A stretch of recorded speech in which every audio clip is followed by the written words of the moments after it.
Eh bien salut à tous les amis, on se retrouve pour une nouvelle vidéo où nous allons combattre un Magmar Dynamax pardon.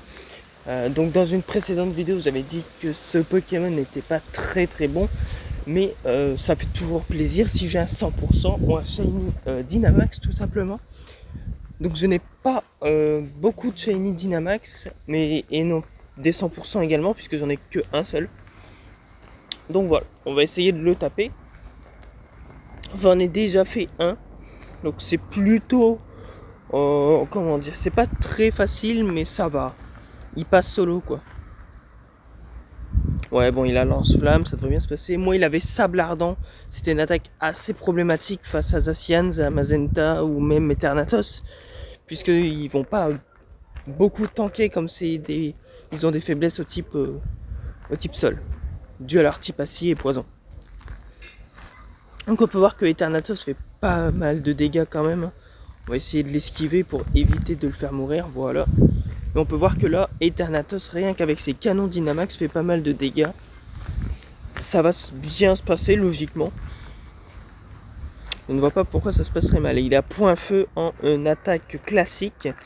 Donc ça devrait bien se passer. Hop, la jauge se remplit.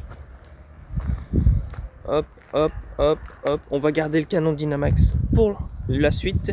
Et on va sortir notre Lézargus Gigamax. Donc qui est plutôt très beau. En termes de design, c'est un sniper. Hein. Gâchette G-Max.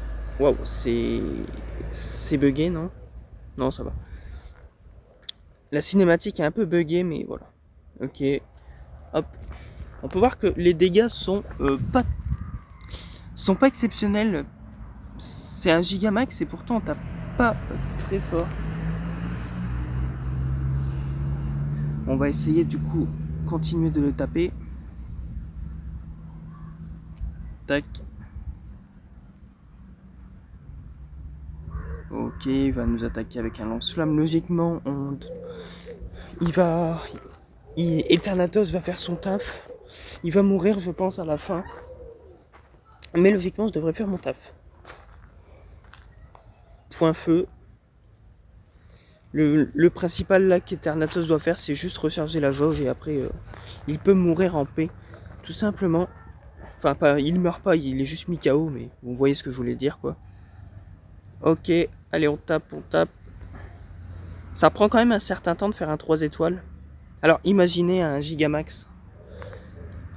Voilà, hop. Et puis, on va essayer de sortir Minotop. On va voir qui fait le plus de dégâts entre un Minotop capacité max et un Lézargus Gigamax capacité une seule, tout simplement.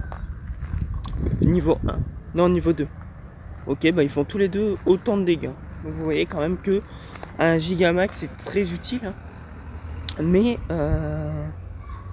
il fait autant de dégâts qu'un Dynamax capacité max, quoi. Donc Minotop est un très bon Pokémon. Hein. C'est pour ça que je l'ai mis aux capacités max. Il ne manque plus qu'à le recharger. Puisqu'il a toutes ses capacités au niveau max. Sauf Regimax, où je l'ai mis au niveau 2.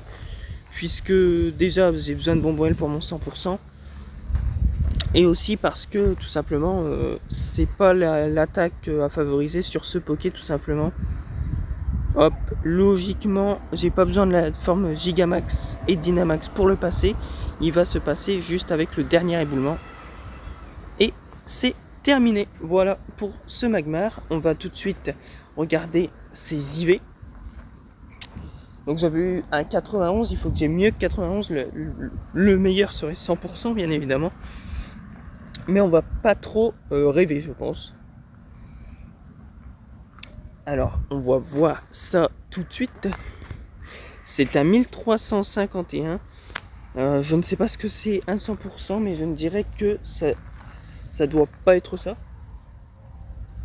On va regarder ça ensemble. Alors, il est plus facile à capturer quand même que le premier que j'avais fait. Et on va regarder ça ensemble. C'est un 91 encore. Voilà les amis, j'espère que cette vidéo vous aura plu. Si c'est le cas, n'hésitez pas à vous abonner, à mettre la petite cloche pour ne pas manquer les prochaines vidéos, à mettre un pouce bleu aussi, ça soutient énormément la chaîne. Un petit commentaire sur mes vidéos, ça fait toujours plaisir. Je vais y répondre bien évidemment. Et puis on se retrouve très bientôt pour la suite. Allez, salut!